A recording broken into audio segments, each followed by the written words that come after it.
दोस्तों, आपने राजेश खन्ना और अमिताभ बच्चन की पुरानी राइवलरी के किस्से तो जरूर सुने होंगे, लेकिन आज हम आपको बताएंगे एक ऐसी दुश्मनी के बारे में जिसके बारे में लोग कम ही जानते हैं। ये कहानी है दो बड़े दिग्गजों की, एक जो देश का पहला सुपरस्टार था और दूसरा जो एक्टिंग का पावर हाउस था। दोस्तों, आपने फिल्म आनंद तो जरूर देखी होगी, लेकिन क्या आपको पता है कि जो बाबू मोशाय का आइकॉनिक किरदार अमिताभ बच्चन ने निभाया था, वो असल में किसी और एक्टर को मिलने वाला था। डायरेक्टर ऋषिकेश मुखर्जी उस रोल के लिए किसी और को साइन करना चाहते थे, लेकिन राजेश खन्ना के कहने पर फिल्म मेकर्स ने उन्हें हटाकर वो रोल अमिताभ बच्चन को दे दिया। कौन था वो एक्टर?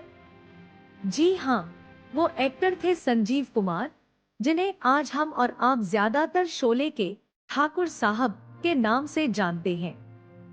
लेकिन राजेश खन्ना ने ऐसा क्यों किया, इसकी वजह हम आपको आगे बताते हैं। राजेश खन्ना का सफर, जिससे वह इंडिया के पहले सच्चे सुपरस्टार बने, फिल्म आखिरी खत से शुरू हुआ था। हालांकि उनका करियर असली मायने में 1969 में आराधना और दो रास्ते की जबरदस्त सफलता के साथ ट्रैक पर आया। उनका प्रोफेशनल पीक 1969 और 1971 के बीच में था, जिस दौरान उन्होंने 15 लगातार सोलो लीड सुपरहिट्स देकर एक ऐसा वर्ल्ड रिकॉर्ड बनाया जो आज तक कोई नहीं तोड़ पाया। उनका क्रेज ऐसा था कि लड़कियां उनकी कार की धूल से अपनी मांग भरती थी और उन्हें खून से खत लिखती थी। लेकिन दूसरी तरफ संजीव कुमार का रास्ता थोड़ा अलग था। उनका फिल्मी सफर 1960 में हम हिंदुस्तानी के एक छोटे से रोल से शुरू हुआ, जिसके बाद 1965 की फिल्म निशान में उन्हें पहली बार बतौर हीरो काम मिला। उन्हें असली पहचान तब मिली जब उन्होंने 1968 में फिल्म संघर्ष में महानायक दिलीप कुमार के सामने अपनी एक्टिंग का लोहा मनवाया। संजीव कुमार की किस्मत 1970 में आई फिल्म खिलौना से बदली, जिसमें उनके एक मानसिक रूप से बीमार शख्स के किरदार ने उन्हें रातों रात स्टार बना दिया। इतने बड़े कलाकार होने के बावजूद संजीव कुमार अपनी सादगी और हम्बल लाइफस्टाइल के लिए जाने जाते थे।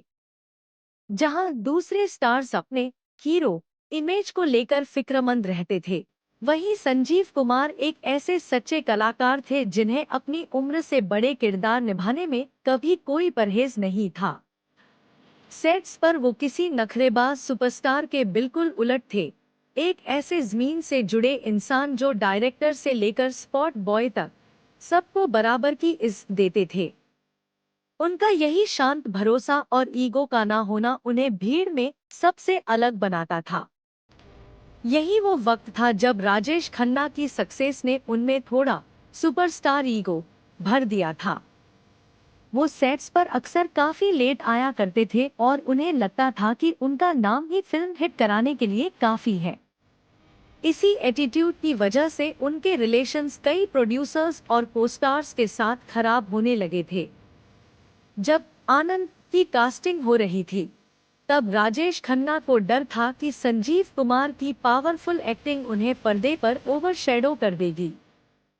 इसलिए उन्होंने जिद की कि किसी नए और कम मशहूर एक्टर को लिया जाए, ताकि सारा लाइमलाइट उन्हीं पर रहे। आयरनी देखिए, वही अमिताभ बच्चन इस फिल्म के बाद इतने बड़े स्टार बने कि उन्होंने आगे चलकर राजेश खन्ना के सुपरस्टार एरा को ही खत्म कर दिया। एक दिलचस्प किस्सा और है। एक बार सलीम खान ने एक मैगजीन इंटरव्यू में संजीव कुमार की एक्टिंग की तारीफ कर दी थी। राजेश खन्ना को ये बात इतनी बुरी लगी कि अगले ही दिन वो गुस्से में अपनी कार लेकर सीधा महबूब स्टूडियोज पहुंचे और सलीम खान को बाहर बुलवाया। वो वहां गाड़ी के बोनट पर वही मैगजीन लेकर बैठे थे और उन्होंने सलीम खान से पूछा कि क्या वाकई उन्हें संजीव कुमार सबसे बेहतरीन एक्टर लगते हैं। जब सलीम खान ने हाँ कहा, तो काका काफी अपसेट हो गए। यह किस्सा दिखाता है कि वो अपने स्टारडम को लेकर कितने पजेसिव और इनसिक्योर थे। इतना ही नहीं, ये भी कहा जाता है कि जब संजीव कुमार और हेमा मालिनी का रिलेशनशिप एक नाजुक मोड़ पर था, तब राजेश खन्ना ने जानबूझकर दोनों के बीच दूरियां बढ़ाने की कोशिश की थी। एक पब्लिक इवेंट पर, जहां संजीव कुमार पहले से मौजूद थे, राजेश खन्ना ने हेमा मालिनी का हाथ थामे हुए एक ग्रैंड एंट्री ली ताकि वो संजीव को चिढ़ा सके और नीचा दिखा सके। इस ह्यूमिलेशन ने संजीव और हेमा के रिश्ते में और कड़वाहट भर दी।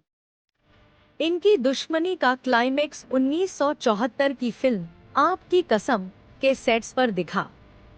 काका उस वक्त सुपरस्टार थे और वो संजीव कुमार को डोमिनेट करने का कोई मौका नहीं छोड़ते थे। वो जानबूझकर सेट्स पर लेट आते ताकि संजीव को इंतजार करना पड़े। एक सीन में राजेश खन्ना को संजीव कुमार को थप्पड़ मारना था। उन्होंने इतनी जोर से और असलियत में थप्पड़ जड़ा कि पूरा सेट सुन्न रह गया। राजेश खन्ना की इनसिक्योरिटी साफ दिखती थी क्योंकि उन्हें डर था कि संजीव कुमार उनके सुपरस्टार चार्म को अपनी नेचुरल एक्टिंग से फीका कर देंगे। दोस्तों, ये भी कहा जाता है कि इस दुश्मनी की एक बड़ी वजह अंजू महेंद्रू भी थी, जो राजेश खन्ना की एक्स गर्लफ्रेंड थी। दोनों के बीच मिसअंडरस्टैंडिंग तब शुरू हुई जब अफवाहें उड़ी कि अंजू और संजीव कुमार डेट कर रहे हैं। हालांकि अंजू ने साफ किया था कि संजीव उनके लिए एक भाई जैसे थे और उनकी मां संजीव को हर साल राखी बांधती थी। लेकिन शक्की मिजाज के राजेश खन्ना को कभी यकीन नहीं हुआ और उन्होंने सालों तक संजीव कुमार से नफरत बरकरार रखी। दोस्तों, कैसी लगी आपको हमारी ये वीडियो? कमेंट करके जरूर बताएं। बॉलीवुड की और ऐसी ही अनसुनी कहानियों के लिए हमारे चैनल को सब्सक्राइब करें।